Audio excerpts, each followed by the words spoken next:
भगवान क्या है, भगवान कैसे है, भगवान कौन है, भगवान ऐसा क्यों करते हैं, सब प्रश्नों का समाधान डट के नाम जप करो। यदि हमारे पास आए हो, नाम जप करो, हर प्रश्न का उत्तर तुम्हारी श्रवण इंद्री में और तुम्हारे हृदय में पहुंच जाएगा। नाम जप नहीं करोगे ना तो भाई देखो, तर्क विवाद के लिए हमारा जीवन नहीं है। हम सबसे हारे हैं, सबको प्रणाम है, हम कोई ज्ञानी महात्मा नहीं, अपने प्रभु के चरणारविंद का आश्रय लिए। लेकिन हर प्रश्न का उत्तर तभी समझ में आएगा जब आप भजन करोगे। आप और आप जब मिट जाएगा तभी आप जानोगे कि क्या है। जब तक आप और आप, तब तक उसे जान नहीं सकते। संसार से आसक्त हुआ पुरुष कभी भगवान को जान नहीं सकता, समझ रहे हो। और भगवान में आसक्त हुआ संसार से अनासक्त बकाया नहीं रह जाएगा, सारा ज्ञान आ जाएगा। अब आप देखो, क्या संसार में आसक्त हो या भगवान। मार्ग में चलने का आपका उद्देश्य है तो आप चुगली करना छोड़ दीजिए। कोशिश करो किसी और की निंदा आपको सुनने को न मिले, कोशिश करो आपको अपनी निंदा सुनने को मिले। कोई निंदा कर रहा है तो आप कान को कहो सुनो, क्योंकि अब जलेगा हृदय ना, और जब हृदय जलेगा तो फिर सही हो जाएगा। अगर अपनी निंदा हो रही तो कान में उंगली मत डालना, जरूर सुनना।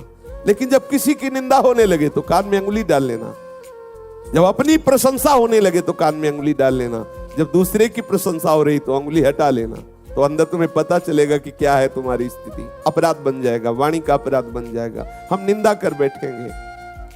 ये दूसरे की बातें देखी सुनी चुगली करना है, बिल्कुल ठीक नहीं है। एक दूसरे के विषय में वार्ता करना परमार्थ के हानि की बात है। जब अगर चूक हो जाए तो इतने भजनानंदी महाराज भरत जी मृग में और मृग बन गए। ऐसा चिंतन का खेल है।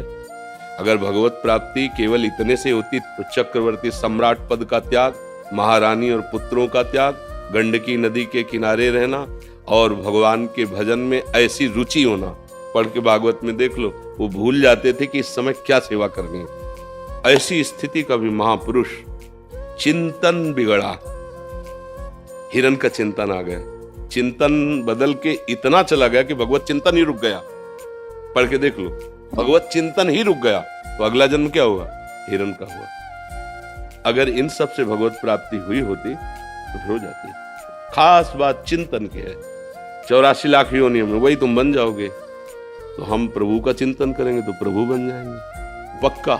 आज का प्राणी वर्तमान में इतना भोगासक्त है कि वो त्याग शब्द जानता ही नहीं है।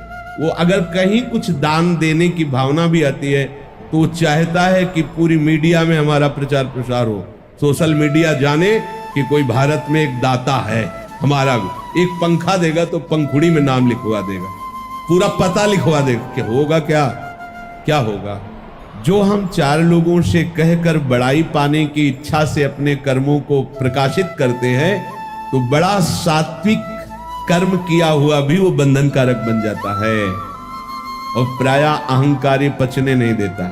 हम वृंदावन में गए थे, इतने का भोग लगाया था, इतना बिहारी जी को भोग लगाया, इतने संतों को पवाया, ऐसा किया वैसा। ये अहंकार का पोषण हो रहा है। अब वही कर्म तुम्हारे बंधन, शुभ बंधन जैसे अशुभ बंधन, ऐसे शुभ बंधन कारक बन गया।